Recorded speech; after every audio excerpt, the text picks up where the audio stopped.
Hi, welcome back to my garden. Today is Friday. It's teasing us. We might actually get a thunderstorm.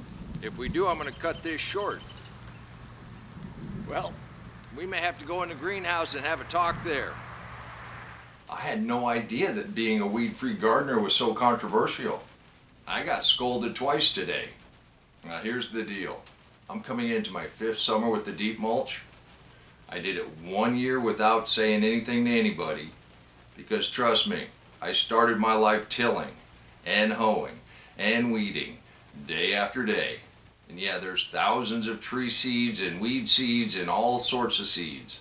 And yes, when your ground is uncovered and tilled, those weed seeds germinate and grow like mad, and you gotta stay after it. But you put the mulch down, 4 inches thick or thicker, you keep that ground covered, and you're not gonna grow weeds. I've talked at length at how I came across some of the mulches and who has influenced me. I'm going to tell you, Ruth Stout's my hero. There's 2 quotes. The first one I really like. If I don't want to do it and I don't have to do it, I'm not going to do it. And her second quote is, I'm not going to tell anybody else how to garden or arrange flowers. And I'm not telling you how to garden.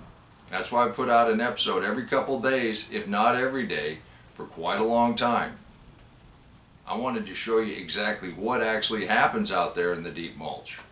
And being scolded, old people said, if the weeds don't grow, there has to be something wrong with your soil. And you want to know what that is. Well, I was kind of curious how that worked, so doing more research, I ran across Dr. Elaine Ingham. And one of her quotes is, they don't teach you this in school.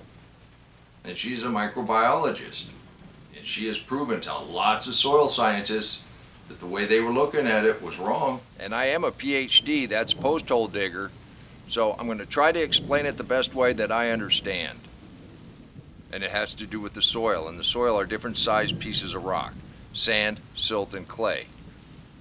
It has all the nutrients your plant's ever going to need, but you have to have life to unlock it. And when we till, all we do is disrupt that life. An old-growth forest has no problem growing old-growth trees. A prairie has no problem growing a prairie. But as soon as we come in there and cut it down or till it up, 1 or 2 years later, that soil, we say that soil's barren. What's wrong with the soil? Well, we've taken all the life out of it. And tilling makes a compaction layer right underneath the tines, and that turns it from an aerobic to an anaerobic. We get a layer where it's starved for oxygen, and it has some really nasty critters that like to grow in that kind of environment. If we're out there hoeing every day, all we're doing is disrupting that surface. We're just stirring that life up and we're killing it. We're taking the fungus out. Now, nitrogen. We all know about nitrogen. Plants need nitrogen, but there's several different forms of nitrogen. Bacteria, they make nitrates. That's 1 nitrogen and 3 oxygens hooked together. Weeds really like nitrates. And the form of nitrogen that comes in most of the fertilizer bags, you know, the 3 number bags, are nitrates. And fungus makes ammonium, which is 1 nitrogen and 4 hydrogen. And most of our garden plants like that kind of nitrogen. So you want a balance of your bacteria and your fungus. And that's what this deep mulch does. Now, if you have leaf mold, what is that? That's a fungus. If you have wood chips, they break down into a fungus. A deep old growth forest is leaves and old decaying wood. And you grow blueberries and strawberries come from the old growth forest. They need a highly fungal environment to create the acids. I said it before, if you want to make a small change the way you do things. If you want to make a big change the way you see things. I didn't know if this would work. But I'm not out here weeding every day before I start showing you what's going on. I don't have time to do that. And yeah, a seed pops up here and there. When you open it up to plant, you do run the risk of having a couple weeds pop up, but they just start, you just pop them out. Then when you mulch back, you don't have to worry about it anymore. Weed free. Bird comes by, drops a seed on the mulch itself, or if you bring some seeds in here, they will germinate. But they're just in the top layer. Those roots are not down into the soil. You just kick them out with your toe or turn it over with your pitchfork, and then it becomes part of the mulch again. I don't have to hoe every day. And like Ruth Stout said, if I don't want to do it and I don't have to do it, I'm not gonna do it. And I found a way not to, and that's deep mulch. But it really does have to be 4 inches thick or thicker. The ground does want to be covered. And that's the reason I do what I do. And here's a perfect example right where these cowpeas are.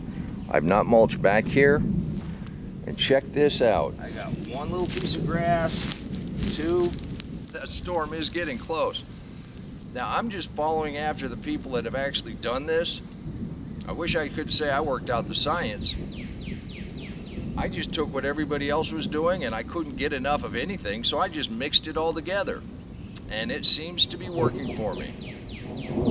So if I seem misleading about no weeds, there's virtually no weeds. And if you've been following my story for the last 4 years, you'd see how my garden grows. If you'd like to learn more about what I do, and if you think it might help you out, go ahead and click that link right there and I'll meet you back in the garden. You can do this too. And until next time, remember, take care of yourself, take care of your family, and God bless you.